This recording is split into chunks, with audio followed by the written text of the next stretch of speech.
श्री सद्गुरु महाराज की जय। गोस्वामी तुलसीदास जी महाराज कहते हैं, मुद मंगलमय संत समाजो, जो जग जंगम तीर्थ राजो। मुद का अर्थ होता है खुशी। मंगल का मतलब होता है जीवन में जो कुछ भी अच्छा आप चाहते हैं, चाहे भौतिक सुख चाहते हों या आध्यात्मिक सुख चाहते हैं, उसी को मंगल कहते हैं। सांसारिक जीवन में मंगल के लिए आप यज्ञ अनुष्ठान भी करते हैं। जैसे विवाह करते हैं तो उसमें भी सोचते हैं कि मंगल हो जाए, और कोई भी काम करते हैं उसमें भी मंगल चाहते हैं। यदि जीवन में मंगल चाहते हैं और खुशी चाहते हैं, दोनों की प्राप्ति सत्संग से होगा। ये जो संत समाज है, इसमें खुशी और मंगल दोनों होगा, क्योंकि यह जो सत्संग है किनका है? मंगल मूर्ति सद्गुरु मिलवै सर्वाधार, मंगलमय मंगल करण बिनवो बारंबार। जो साक्षात मंगल की प्रतिमा है, मूर्ति है, सद्गुरु, उन्हीं का ये सत्संग है। तो कहते हैं जो इस सत्संग में आते हैं उनका जीवन मंगलमय हो जाता है, क्योंकि मंगलमय मंगल करने वाले संत सद्गुरु होते हैं। इसलिए यह सत्संग सबों के लिए आवश्यक है, जरूरी है। गोस्वामी जी ने लिखा है, देहि सत्संग निज अंग श्रीरंग भव भंग कारण सन सुखारी। हम जब मंदिर में जाते हैं, भगवान के सामने उपस्थित होते हैं, तो क्या मांगते हैं? हमें बेटा दे दीजिए, बेटी दे दीजिए, स्वास्थ्य लाभ करा दीजिए, शादी विवाह अच्छे से हो जाए, यही न मांगते हैं भगवान से। संसारिक वस्तुओं को मांगते हैं। गोस्वामी जी कहते हैं, भगवान हमको संसार की कोई चीज़ नहीं चाहिए, खाली हमको सत्संग चाहिए। आप कहेंगे कि सत्संग से क्या मिलता है? सत्संग जो मांग रहे हैं, इससे मिलता क्या है? कबीर साहब ने कहा, इस सत्संग में लाभ बहुत है, तुरंत मिलावे गुरु से। गुरु मतलब ज्ञान को कहते हैं। सत्संग से ज्ञान की प्राप्ति होती है। तो आप कहेंगे ज्ञान से क्या होता है? ज्ञान कहते हैं बुद्धि को, विवेक को, समझदारी को। आपके अंदर में जब तक बुद्धि विवेक काम करता है तब तो सकुशल मानव हैं, और जब बुद्धि खराब हो जाएगी तो वही मानव पागल कहलाता है। बिना बुद्धि विवेक का मानव पागल हो जाता है।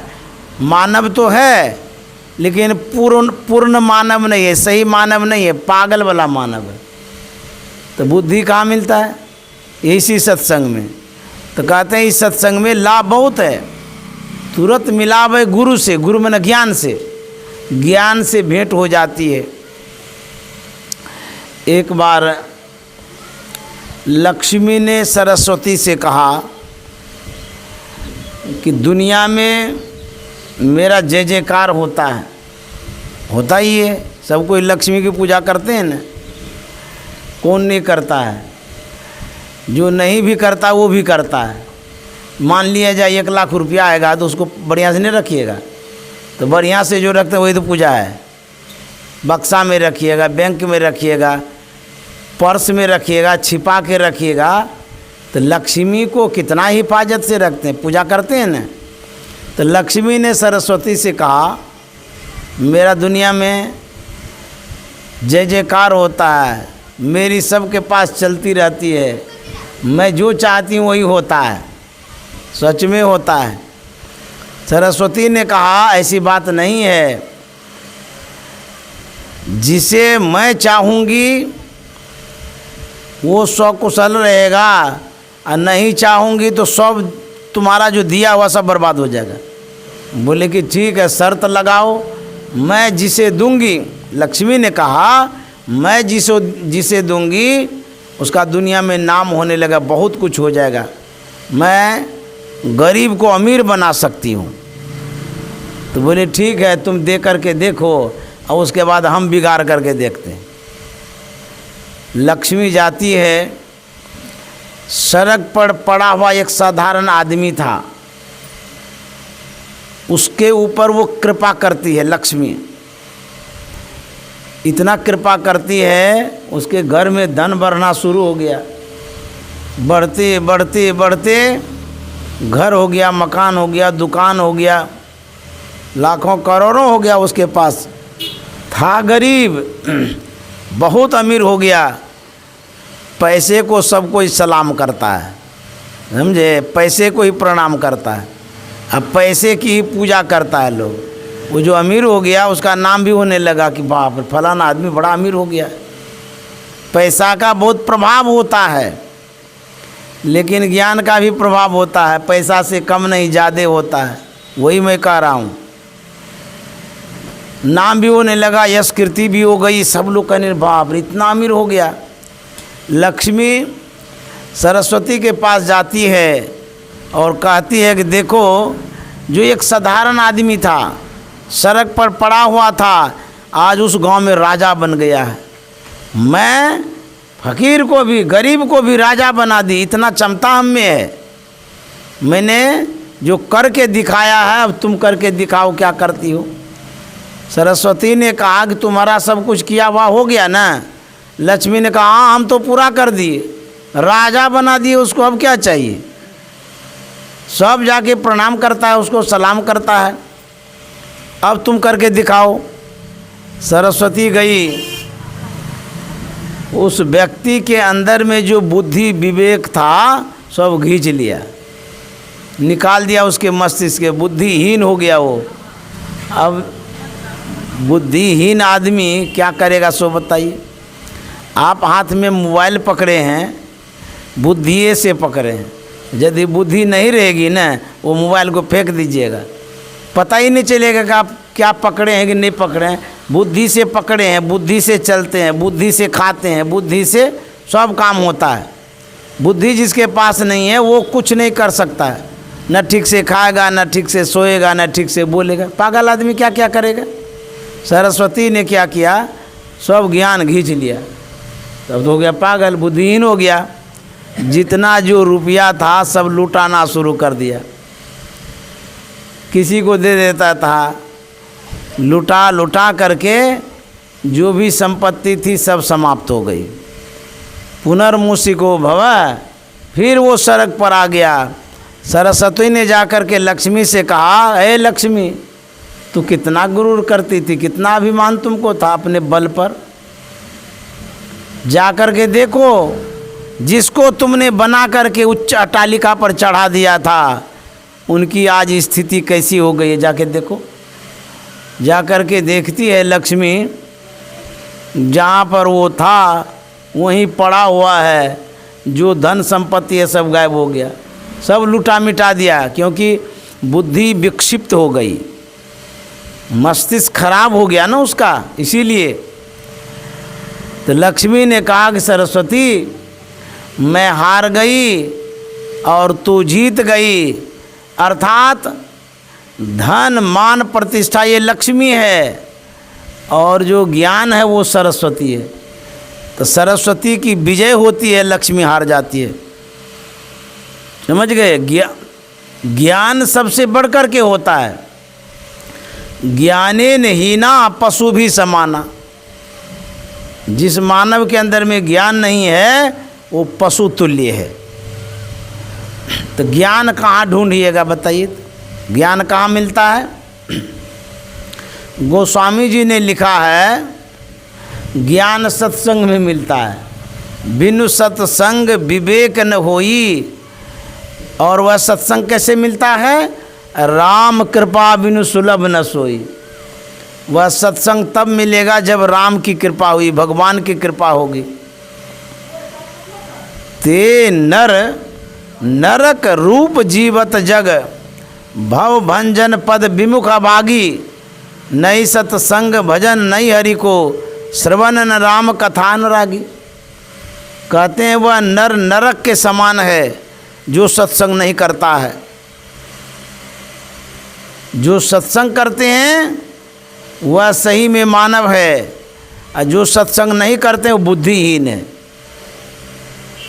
सत्संग करने से बुद्धि की प्राप्ति होती है। एक बार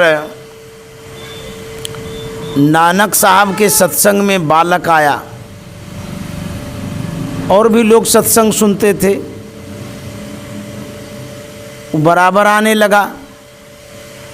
एक दिन बाबा नानक ने उस बच्चे से पूछा कि बाबू, बड़े बड़े जो आदमी हैं वो मेरी बातों को सुनता समझता है, इसीलिए मेरे सत्संग में आता है।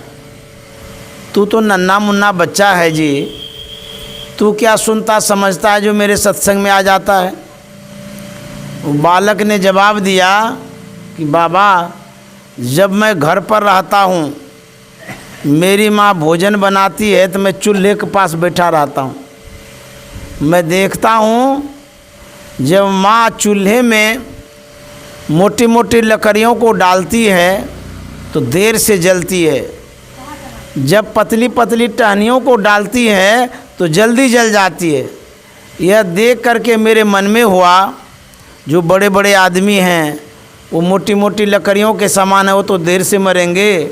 जो नन्हे मुन्ने बच्चे हैं वो तो पतली टहनियों के समान है, जल्दी मर जाएंगे। इसी ख्याल से मैं आपके सत्संग में आ जाता हूँ। बाबा नानक ने कहा, तू बच्चा नहीं है, बुढ़ा है जी। वास्तव में सत्संग को तुमने ही समझा है।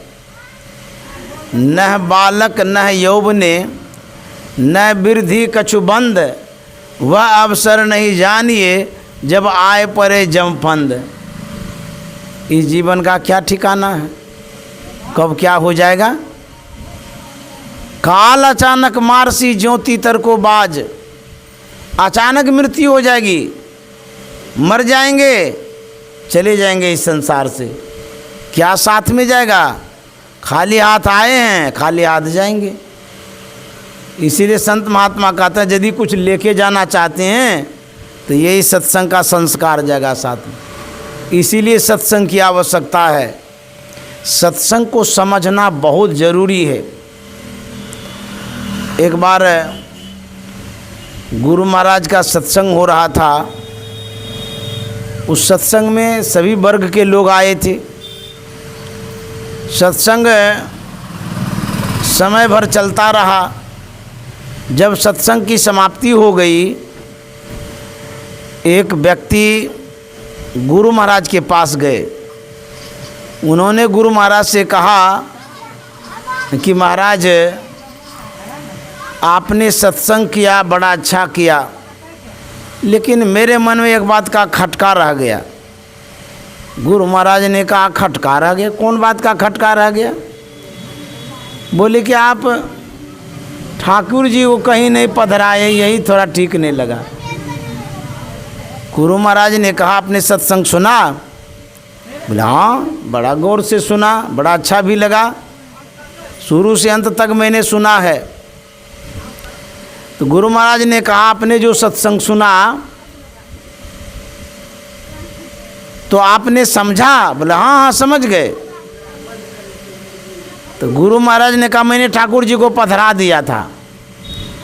पंडित जी ने कहा कि ठाकुर जी को पधराए, लेकिन मेरी नज़र जहाँ तक गई कहीं नहीं देखे, अर्थात भगवान का फोटो कहीं नहीं लगाए। कहने का मतलब ये था। तो गुरु महाराज ने कहा, मैं ठाकुर जी को पधरा दिया था।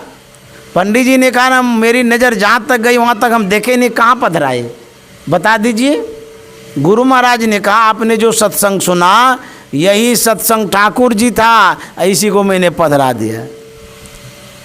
गोस्वामी जी ने कहा है, ये जो सत्संग है ये भगवान का निज अंग है। तो भगवान कैसे कहते? ज्ञान स्वरूप है। तो जहाँ ज्ञान की चर्चा चलती है वही भगवान रहते हैं। इसीलिए गोस्वामी जी ने कहा, देहि सत्संग निज अंग श्रीरंग भवभंग कारण शरण सोकारी। हे भगवान, आप हमें सत्संग दीजिए क्योंकि सत्संग ही आपका निज अंग है। निज अंग का जब संग हो जाएगा तो कहते हैं भाव भंग हो जाएगा। इसलिए सत्संग की बड़ी आवश्यकता है। सत्संग करने से जीव का उद्धार होता है, कल्याण होता है। जब रेल इंजन पटरी से नीचे गिर जाता है, हजारों आदमी उसको नहीं उठा सकता है। उठा के दिखा सकते हैं? बहुत भारी होता है इंजन। रेल का जो इंजन है बहुत विशाल, हाथी से भी भारी है। कितना भी आदमी लग जाए उठना मुश्किल है। लेकिन उसी इंजन को अकेला क्रेन पकड़ करके पटरी पर ला देता है। ऐसा देखने को मिलता है, जानने को मिला है। ठीक उसी तरह से संसार में जितना भी पतित से पतित प्राणी हो, उसको कोई साधारण आदमी नहीं उठा सकता है। यदि वो सत्संग में चला जाता है, वो सत्संग रूपी क्रेन उसको उठा करके सतपथ पर ला देता है। इसलिए सत्संग की आवश्यकता है। हजारों आदमी आपको नहीं सुधार सकता है, लेकिन सत्संग में आ जाइएगा तो सुधर जाइएगा। इसलिए इसकी आवश्यकता है। आप लोग अंगुलीमाल की कहानी सुने होंगे। अंगुलीमाल हत्यारा था, जबकि उनका जन्म उच्च कुल में हुआ था। फिर भी बुरी संगति के कारण वो हिंसा करने लगा था। जंगल में रहता था, लोगों को पकड़ पकड़ के मार देता था, उंगली काट करके, गले में माला पहन करके रहता था। एक बार भगवान बुद्ध गए, उसी होकर के जा रहे थे। भगवान बुद्ध को लोगों ने रोका, आप नहीं जाइए उस ओर। बोले क्यों? इसलिए उधर एक हत्यारा रहता है, अंगुलीमाल डाकू है। आपको देखेगा तो मार देगा, बहुतों को मार दिया है। तो भगवान बुद्ध तो संत थे, उनको क्या डर लगेगा। भगवान बुद्ध निधड़क बढ़े आगे, अंगुलीमाल के नज़रों से गुजर गए। अंगुलीमाल ने देखा कि कोई व्यक्ति हमारे नज़रों से जा रहा है। भगवान बुद्ध को आगे जाते हुए देख करके अंगुलीमाल क्या कहता, ठहरो। तो भगवान बुद्ध ठहर गए। तब भगवान बुद्ध ने कहा, मैं तो ठहर गया, तू कब ठहरेगा? अंगुलीमाल को बड़ा आश्चर्य लगा। वो सोचता है, आज तक हमको किसी ने इस तरह से जवाब नहीं दिया। हमारे सामने में आते ही पसीना छूट जाता था। ये पहला व्यक्ति है जो मुझे कहता है कि तुम कब ठहरेगा। भगवान बुद्ध के करीब गए।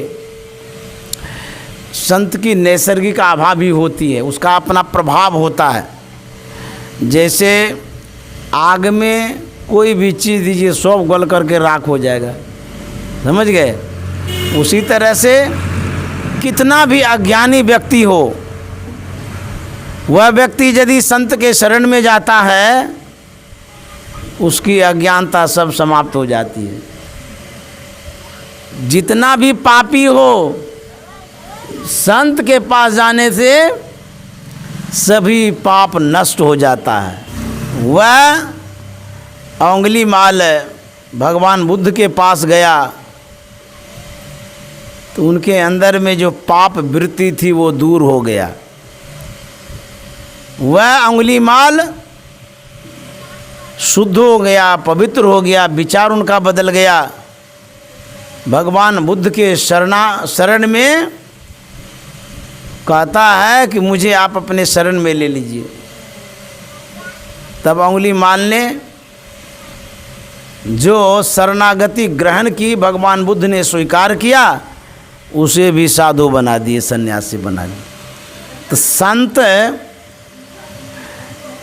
किसी को भी बदल सकते हैं। अंगुलीमाल जैसे डाकू को जब बदल सकते हैं, और किसका क्या कहना है। तो संत शरण जो पड़ा ताही का लगा ठिकाना, और कहीं नहीं कुशल सकल बैराट चबाना। जो संत के शरण में जाते हैं उसी का ठिकाना लगता है, उसी का कल्याण होता है, अन्यथा जीव भटकते रह जाता है, 84 लाख योनियों में भटकता है। इसलिए संगति अच्छी होनी चाहिए। कबीर साहब ने कहा है, कबीर संगत साधु की जो गंधी को बास, जो कछु गंधी दे नहीं तो भी बास सुबास। आप अपने बल पौरुष से धन कमा सकते हैं, धन के बल पर अच्छी लड़कियों के साथ विवाह कर सकते हैं, अच्छी पत्नी प्राप्त कर सकते हैं, ढेर परिजन प्राप्त कर सकते हैं, हाथी घोड़ा राजपाट सब जमा कर सकते हैं। यदि आपके जीवन में सत्संग नहीं है तो सब बेकार है। एक संत हुए सुंदरदास जी महाराज, उन्होंने बड़ा सुंदर कहा है, तात मिले पुण्य मात मिले। तात मन भाई, भाई मिल जाएगा, माता मिल जाएगा, सुत भ्रात मिले बनिता सुखदाई। कहते हैं अच्छा पुत्र मिल जाएगा, अच्छी पत्नी मिल जाएगी, और क्या क्या मिलेगा? कहते हैं राज मिले, गजबाज मिले, सब साज मिले, मन वांछित पाई। आपके मनोनुकूल राज मिल जाएगा, हाथी घोड़ा सब मिल जाएगा। और सुंदरदास जी महाराज कहते हैं लोक मिले, सुरलोक मिले, विधिलोक मिले, वैकुंठ ही जाई। स्वर्ग लोक भी मिल जाएगा। लेकिन सुंदरदास जी महाराज कहते हैं कि सुंदर और मिले सब ही पर, संत समागम दुर्लभ भाई। सब आपको मिल जाएगा लेकिन संत समागम नहीं मिल सकता। जिसको संत समागम मिल गया वो भाग्यशाली व्यक्ति है। इसीलिए भोले बाबा ने कहा, गिरजा संत समागम समन लाभ कछुआन। भोले बाबा का तो बात रखना ही चाहिए। जो भोले बाबा कहे आप नहीं मानिएगा तो कहाँ से आशीर्वाद मिलेगा आपको। तो भोले बाबा क्या कहते हैं, हे गिरजा पार्वती, संत समागम के समान दुनिया में कोई लाभ नहीं है। तब भी लोग नहीं समझे तो समझिए दुर्भाग्य है उस आदमी का। भोले बाबा कहते हैं कि गिरजा संत समागम, संत समागम में जो लाभ है वो दुनिया में कहीं लाभ नहीं है। एक बार माँ पार्वती ने कहा भोले बाबा से कि बाबा लोग लाभ खोजते हैं तो लाभ कैसे प्राप्त होगा। लाभ के लिए कुछ भी करते हैं तो कैसे प्राप्त होगा। तो भोले बाबा ने कहा कि गिरजा तुम पहले ये बतलाओ लाभ लिखते कैसे हैं। बोले कि ये भी कोई बात पूछने की है। अरे लाभ लो आकर भो लाभ लिखते हैं, लो हम आकर दे देते हैं, भो दे देते हैं, लाभ हो जाता है। तो भोले बाबा ने कहा लो हम आकर भो देते तो लाभ होता है। अच्छा उसको उल्टा दो तो, लाभ शब्द को उल्टा दो तब क्या होता है। तो माँ पार्वती ने कहा लाभ को उल्टाने से भला होता है। भोले बाबा ने कहा यदि तुम भला चाहती हो, लाभ चाहती हो तो भला करो। तो कहते हैं लाभ किस में, संत समागम में। फिर भोले बाबा ने कहा सुनहु उमा ते लोग अभागी, हरि तजी हो ये विषय अनुरागी। हे उमा लोग अभागे हैं, भगवान का भजन छोड़ करके विषय में लगे हुए रहते हैं। जो विषय आदमी को कभी सुख चैन से रहने नहीं देता है, उसी विषय में संसार के लोग लगे हुए हैं। संत महात्मा कहते हैं मन में संतोष रखो, बिनु संतोष न काम न साही, अकाम अछत सुख सपने हो नाही। राम भजन बिन मिटहि के कामा, थल बिहुन बरु तब ही के जामा। कहते हैं कि जब तक मन में संतोष नहीं रखिएगा तब तक आपका कल्याण नहीं होगा, सुख नहीं मिलेगा। तो संतोष की बड़ी आवश्यकता है, संत समागम की बड़ी आवश्यकता है। एक बार बैकुंठ लोक से विमान आया कबीर साहब के पास। कबीर साहब से निवेदन किया, प्रार्थना किया कि विष्णु भगवान आपके लिए बैकुंठ से विमान भेजें, आप चलिए। प्रधानमंत्री का हवाई जहाज आएगा तो सब काम छोड़ छाड़ करके चढ़ जाइएगा। चलो, प्रधानमंत्री बुलाए। इस लोक से बढ़ कर के बैकुंठ लोक होता है। वहाँ से विमान आया कबीर साहब के पास, बोले कि चलिए। कबीर साहब ने मना कर दिया, नहीं हम नहीं जाएंगे। बुझिए, जो पार्षद था उनको बड़ा आश्चर्य लगा कि विमान पर नहीं जाना चाहते हैं। इसका क्या मतलब है? एक छोटा सा बच्चा है आपके पास, उसको 5 रुपये का खिलौना आप देते हैं। वह बच्चा जानता है कि इससे भी बढ़िया खिलौना होता है, वो कहेगा ना हम नहीं लेंगे, ये दूसरा वाला 2 लाख के। तो जिसको ये पता है इस खिलौना से भी बढ़कर के कोई और खिलौना है, वही न मना करेगा। और जिस बच्चे को पता नहीं वो चट से ले लेगा, खेलने लगेगा। तो कबीर साहब बैकुंठ लोक जाना नहीं चाहते, मना करते हैं। इसका मतलब है बैकुंठ लोक से भी विशेष लोक की जानकारी कबीर साहब को है।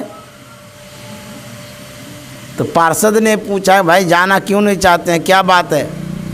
तो कबीर साहब कहते हैं, राम बुलावा भेजिया दिया कबीरा रोय, जो सुख साधु संग में सो बैकुंठ न होय। कहते हैं मैं इसीलिए नहीं जाना चाहता हूँ कि साधु समाज में जो सुख मिलता है वो बैकुंठ में नहीं मिलता है। अब देखिए, बैकुंठ लोक से विशेष सुख मिलता है साधु समाज में, और तब भी जो नहीं आता उसका दुर्भाग्य है। इस समाज में यदि नहीं आता है उस आदमी का दुर्भाग्य है। इस संसार को छोड़ना कोई नहीं चाहता है, सब जकड़ के पकड़ के रखना चाहता है। सबको प्रिय लगता है संसार। यह संसार बड़ा ही मनोरम है, प्रिय है, छोड़ना कोई नहीं चाहता है, बच्चा भी नहीं छोड़ना चाहता है। एक बार नारद मुनि बैकुंठ लोक गए।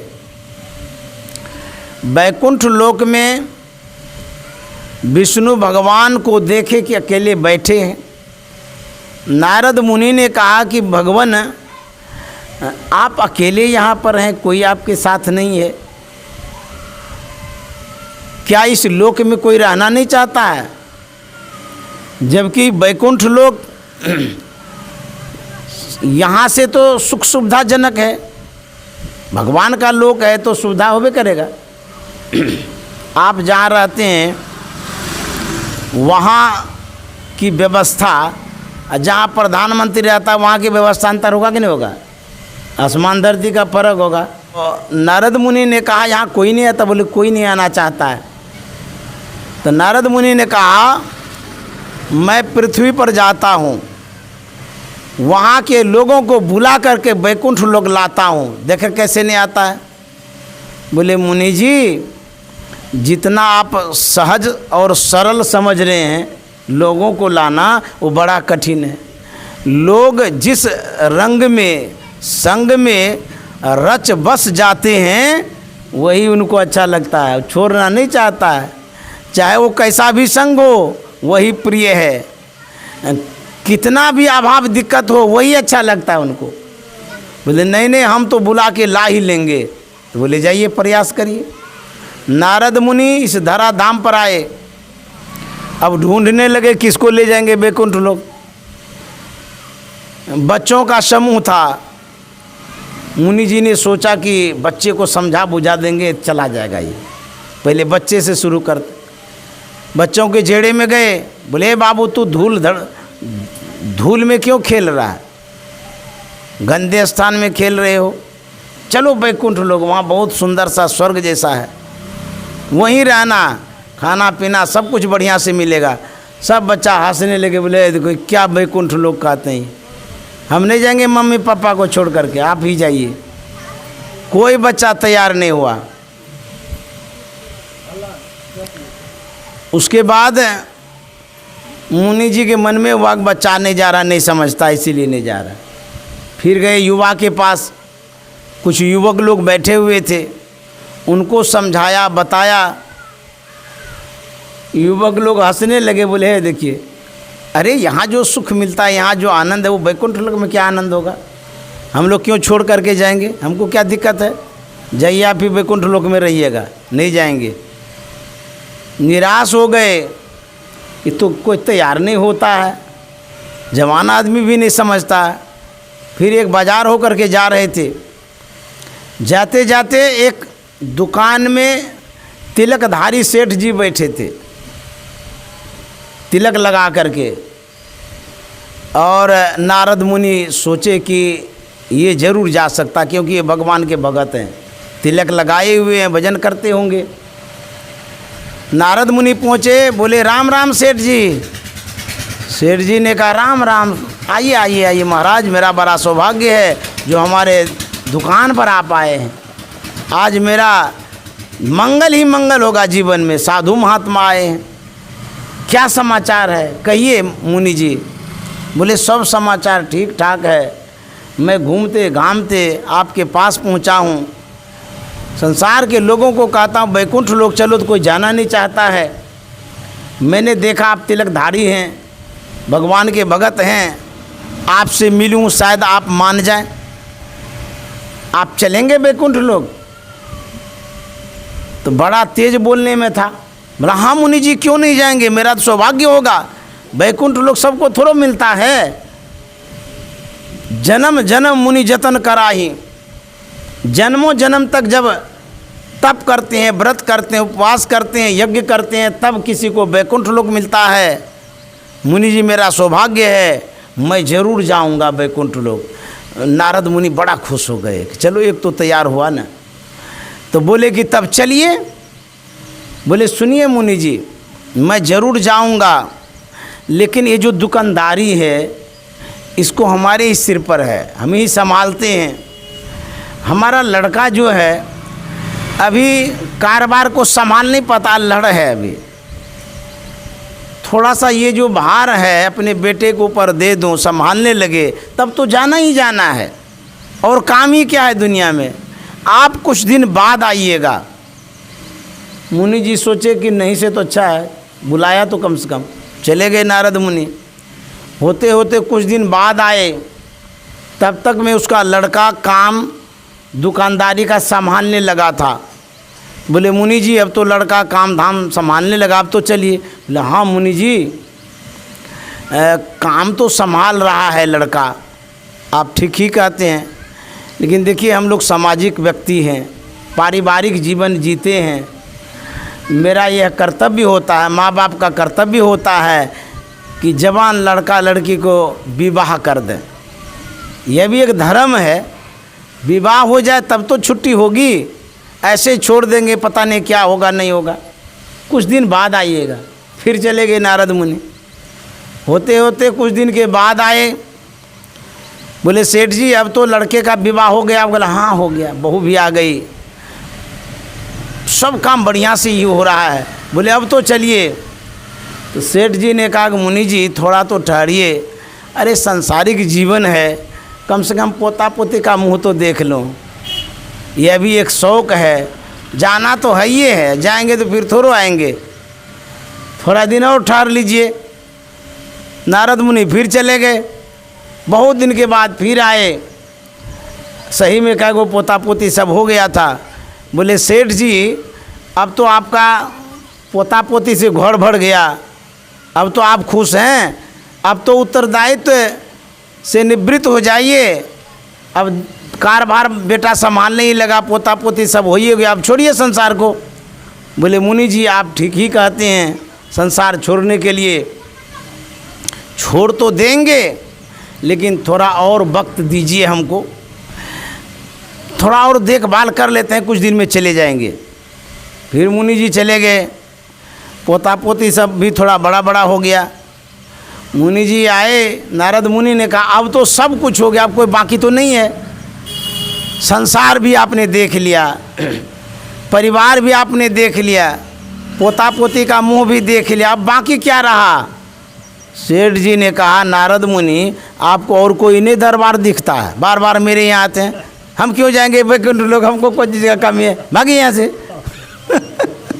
नारद मुनि निराश होकर के वैकुंठ लोग गए।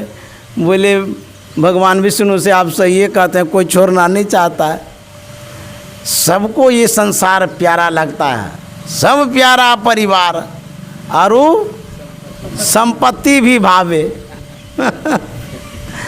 प्यारा परिवार भी, संपत्ति भी, सब अच्छा लगता है। यह संसार ऐसा है, छोड़ना कोई नहीं चाहता। लेकिन बड़ी विडंबना है, छोड़ना तो आप नहीं चाहते हैं, लेकिन छोड़ना भी पड़ता है। आप घर बनाए, मकान दुकान बनाए, घर परिवार बसाए, एसी भी लगाए घर में, गाड़ी भी खरीद लिए, सब सुविधा प्राप्त कर लिए आप, कितना चैन महसूस करते हैं। लेकिन एक बेचैनी जरूर लगी हुई है। क्या? कभी कभी एकांत में सोचते होंगे सब कुछ तो भगवान ने ठीके ठाक दिया है, कोई कमी तो है नहीं, लेकिन मौत साथ में लगा दिया, ये लफड़ा लगा दिया। ऐसा भगवान को नहीं करना चाहिए। मरने का जो झंझट है ये नहीं लगाना था। सब ठीक ठाक रहा, अब इतना बढ़िया बढ़िया चीज़ बनाए, घर बनाए, मकान बनाए, सब कुछ बनाया, अब इसको छोड़ करके जाएंगे, मुझे तो कितना दुख होगा। संत महात्मा कहते हैं जो चीज़ आप बनाते हैं आवश्यकता भर बनाइए, अनावश्यक मत बनाने में रहिए। बनाने के फेर में रहिएगा, संसार नहीं बनेगा, आप बिगड़ जाइएगा। बहुत पसारा मत करो, कर थोड़े की आस, बहुत पसारा जिनके या केते गए निराश। पसारने में लगे रहिएगा, पसरते पसरते संसार में इतना पसर जाइएगा, समेटना बड़ा मुश्किल हो जाएगा। और जब समेटना मुश्किल हो जाएगा तब क्या होगा? ध्यान से सुनिए, इसी के लिए हमको बुलाया गया है कुप्पा घाट से।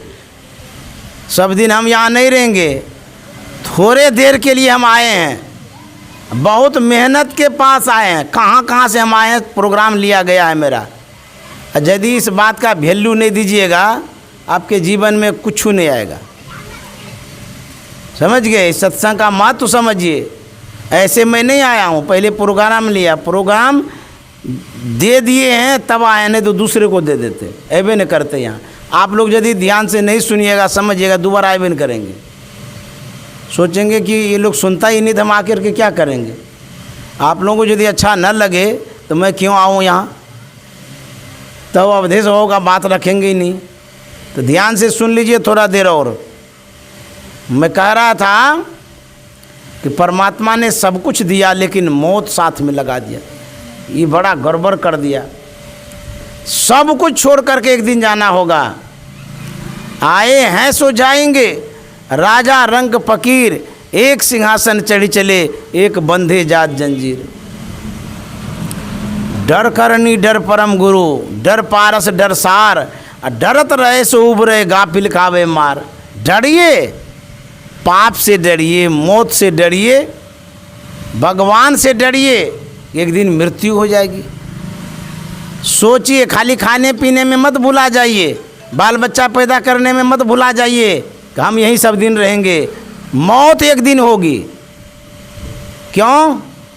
आप अपने घर में जितने सदस्य हैं उससे पूछिए कि इसके पहले और भी कोई सदस्य थे, कहेंगे हाँ बाप थे, दादा थे, उसके भी दादा थे, वो कहाँ चले गए, पता नहीं कहाँ चले गए। उसी तरह से आपका भी पता नहीं चलेगा कहाँ चले जाएंगे। जो आते हैं सबको जाना पड़ता है, इसीलिए मन में डर रखिए भगवान का, परमात्मा का। डरते रहिएगा, जो डरता है सो तरता है, जो डरता नहीं है वो आवागमन में पड़ता है। समझ गए? डर रखिए सब चीज़ का, तब जा कर के आप भजन करेंगे। दुनिया में सबसे बढ़िया बात यदि है कोई, एक बात है, उसे याद रख लीजिएगा, वो बात है मौत को याद रखना। कहीं बाप रे बाप, ये कौन बात है? अच्छा बात याद रखेंगे, खाली मौत को याद रखेंगे? मौत को याद रखना सबसे बड़ी बात है। यदि आपको मौत याद रहेगी, शायद आप भगवान को छोड़ करके संपत्ति में नहीं लिपट के रहेंगे। क्यों? अच्छा मान लिया जाए अभी जो आप लोग बैठे हैं जितने आदमी, कोई आकर के कहे 5 मिनट में 50 फीट खरा पानी आने वाला है, एगो मतलब कह रहे हैं, यदि कोई कहे 50 फीट खरा इस जगह पानी आएगा, आप क्या रुपया पकड़ने जाइएगा? बैंक से निकालने जाइएगा? बेटा को पकड़िएगा, बेटी को पकड़िएगा, घर पकड़ के रखिएगा कि बाप रे भागो यहाँ से। अपना अपना जान बचा करके जो भागेंगे, किसी को था पता नहीं चलेगा। तो मौत जब आती है तो भगवान याद आता है। समझ गए? इसीलिए मौत को याद रखिए। हम एक दिन मर जाएंगे, लिख के तकिया के ऊपर रखिए, जब सोने जाइएगा तो पढ़ लीजिएगा कि एक दिन मेरी मृत्यु होगी। यदि ये बात याद हो जाए सही से, उनका जीवन सुधर जाएगा। जब मृत्यु होगी, क्या वो गलत काम करेगा? मान लिया जाए अभी किसी व्यक्ति को कहिए अभी फांसी की सज़ा देंगे तुमको, वो कोई गलत काम करने जाएगा? सब पाप वृत्ति ही समाप्त हो जाएगी। जैसे मौत याद आती है, कोई पाप नहीं उससे होगा। अभी जिसको फांसी दीजिए वो पाप करेगा? कभी नहीं कर सकता है पाप। पाप उसके मन में घुसेगा भी नहीं उस समय। पाप वही करता है जो निडर व्यक्ति रहता है, जिसको डर नहीं रहता है कोई चीज़ का, ना अभिभावक का, ना गार्जियन का, ना पुलिस का, ना थाना का, न कानून का, न प्रशासन का। जिसको डर नहीं रहता वही पाप करता है, जिसको डर रहता है वो गलत कभी नहीं करता है। इसलिए डरना चाहिए। गुरु महाराज कहा करते थे, किसान को डर है तभी वो खेती करता है। क्या डर है? यदि सही समय पर फसल नहीं लगाएंगे, अब फसल ठीक से नहीं होगा तो भूखों मरेंगे। ये किसान को डर है। अफसर लोगों को डर है कि सही समय पर काम नहीं करेंगे तो नौकरी से निकाल देगा। विद्यार्थी को डर है, यदि नहीं पढ़ेंगे तो परीक्षा में फेल हो जाएंगे। इस तरह से जो डरता है वही तरता है। डरना चाहिए। एक बार एक व्यक्ति कबीर साहब से मिलने चले। कभी उनसे भेंट नहीं हुई थी, कबीर साहब से देखे भी नहीं थे, सुने थे। मिलने गए, संजोग से उस समय कबीर साहब अपने कुटिया में नहीं थे। बड़ा निराश हो गया, हम जिनसे मिलने आए वो तो हैं ही नहीं, अब क्या करें। निराश मन से वो लौट रहा था। एक कोई सज्जन की नज़र पड़ गई। उसने पूछा कि कहाँ आए थे, कहाँ जा रहे हैं। उस व्यक्ति ने कहा मैं कबीर साहब से मिलने आया था, वो तो कुटिया में है नहीं, अब मैं जा रहा हूँ अपने घर की ओर। उन्होंने कहा आप कबीर साहब से मिलना चाहते? बोले हाँ मिलना चाहता हूँ। उसने कहा कि कबीर साहब श्मशान घाट गए हैं, किसी की मृत्यु हुई थी, उसी दाह संस्कार की क्रिया करने गए, वहीं जा कर के मिल लीजिए। तो उस व्यक्ति ने कहा मैं तो कभी मिला नहीं हूँ, वहाँ तो सैकड़ों आदमी होंगे, किनको मैं कहूँगा कि कौन कबीर साहब हैं, वहाँ जा कर के क्या करूँगा। उस सज्जन ने कहा उसकी मैं पहचान बता देता हूँ। बोले बताइए। उस सज्जन ने कहा कि जिसके सिर पर उजली टोपी होगी वही कबीर साहब होंगे, यही पहचान है। बोले हाँ तब तो पहचान लेंगे। वह विश्वास लिए चला स्मशान की ओर। जाते जाते जाते स्मशान घाट पहुंच गया। वहाँ जब गया बड़ी विडम्बना, आश्चर्य लगा कि जितने वहाँ पर कटिहारी गए थे स्मशान घाट में, सबके सिर पर उजली टोपी। उस आदमी ने कहा कि हमको बड़गला दिया, वो झूठो यहाँ भेज दिया। बोला कि जिनके सिर पर उजली टोपी होगी वही कबीर साहब होंगे, तो इतने कबीर साहब तो नहीं होंगे, कोई एक न होंगे कबीर साहब। यहाँ तो सबके सिर पर उजली टोपी है, सब कबीर साहब थोड़े होंगे। फिर वो सोचता हम तो यहाँ आ ही गए हैं, थोड़ा सा इंतज़ार कर लेते हैं। उसके बाद दाह संस्कार की जब क्रिया पूरी हो जाएगी ना, किसी से पूछ लेंगे कौन कबीर साहब हैं। थोड़ा इंतज़ार किया। दाह संस्कार की क्रिया जब पूरी हो गई तो अब जाकर के लोग लौटने लगे घर की ओर। जब लौटने लगे तो उसी समय एक घटना घटती है। क्या? बहुत लोगों के सिर से टोपी गायब हो जाती है। वह जो व्यक्ति स्मशान घाट गया था उसको तो और आश्चर्य हुआ, अरे टोपी कहाँ चली गई, ये क्या हो गया। सोचेगा अच्छा थोड़ा और देखते हैं क्या होता है। बढ़ते बढ़ते बढ़ते जब कुछ दूर आए, आधे लोगों की टोपी गायब हो गई सिर से। उसको तो और आश्चर्य लगा, रे टोपी कहाँ चली जा रही है। फिर बढ़ते बढ़ते जब घर के करीब करीब आ गए तब सबके सिर से टोपी गायब हो गई, एक के सिर पर टोपी रह गई। तब उसके मन में होता हो न हो यही कबीर साहब होंगे। गए उनके करीब में, बोले कि आप कबीर साहब हैं? बोले हाँ मैं कबीर साहब हूँ, लेकिन आपने कैसे पहचाना? बोले कि महाराज मैंने नहीं पहचाना, ये टोपी ने पहचान कराया है। बोले कहाँ हैं, क्या बात है बताइए। उन्होंने कहा मैं तो आपसे मिलने आया था, आप थे नहीं कुटिया में, किसी सज्जन ने कहा स्मशान घाट जाइए वहीं पर वो मिलेंगे। मैंने कहा उनसे तो कभी मिला नहीं हूँ, कैसे पहचानेंगे कबीर साहब वही हैं। उन्होंने कहा जिनके सिर पर टोपी होगी उजली वाली वही कबीर साहब होंगे। मैं विश्वास करके वहाँ गया, लेकिन वहाँ जो मैंने देखा बड़ा अचंभा सा लगा। क्या? मैं जब वहाँ गया देखा सबके सिर पर टोपी है, और उसके बाद जो आश्चर्य हुआ जब लौटने लगे तो सबकी टोपी गायब होती चली गई। तो महाराज जो कुछ भी पूछना था वो तो बात छोड़ ही दीजिए, ये टोपी वाली क्या कहानी है ये समझा दीजिए। ऐसा क्यों हुआ? सबके सिर पर टोपी थी फिर गायब हो गई, खाली आपके सिर पर टोपी रह गई, ये क्या टोपी की कहानी है? कबीर साहब ने कहा ये साधारण टोपी नहीं है। बोले तब? ये बैरागी की टोपी है। जब स्मशान घाट व्यक्ति पहुंचता है थोड़ी देर के लिए सबके मन में वैराग्य होता है। क्या देख करके? जलते हुए लाश को देख करके।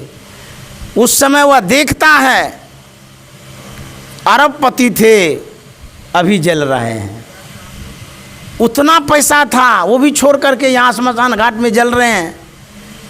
अरे कितना जमीन जायदाद था इनके पास, वो भी पकड़ करके नहीं रख पाए, ये देखते हैं स्मशान घाट में जल रहे हैं। थोड़ी देर के लिए लोगों के मन में होता है जब ये इतने बड़े बड़े आदमी सब कुछ छोड़ करके यहाँ जल रहे हैं, एक दिन तो हमें भी चिता पर आनी पड़ेगी, हमें भी जलना पड़ेगा।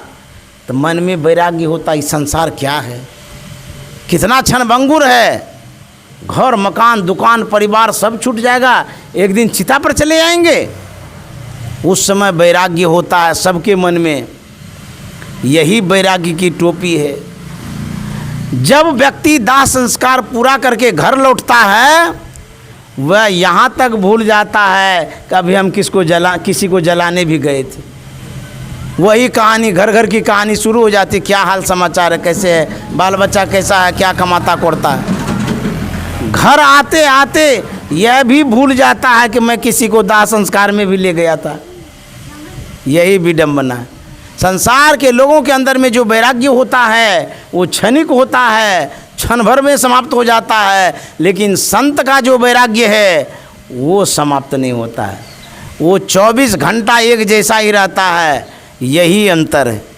संसार के लोग एक क्षण में बैरागी बन जाते हैं, त्यागी बन जाते हैं, और दूसरे ही क्षण में रागी बन जाते हैं, आसक्त हो जाते हैं। यही विडंबना है, यही आश्चर्य है, यही दिक्कत वाली बात है। इसीलिए सत्संग की आवश्यकता है। गुरु महाराज ने कहा है, वैराग युत अभ्यास हो निराश क्या करे। यदि आपके जीवन में वैराग्य होगा, दुनिया का कोई भी चीज़ आपको निराश नहीं कर सकता है। जब तक वैराग्य नहीं होगा तब तक आप निराश होते रहेंगे। वैराग्य होना चाहिए, मन में आना शक्ति होनी चाहिए। वैराग्य कैसे होगा?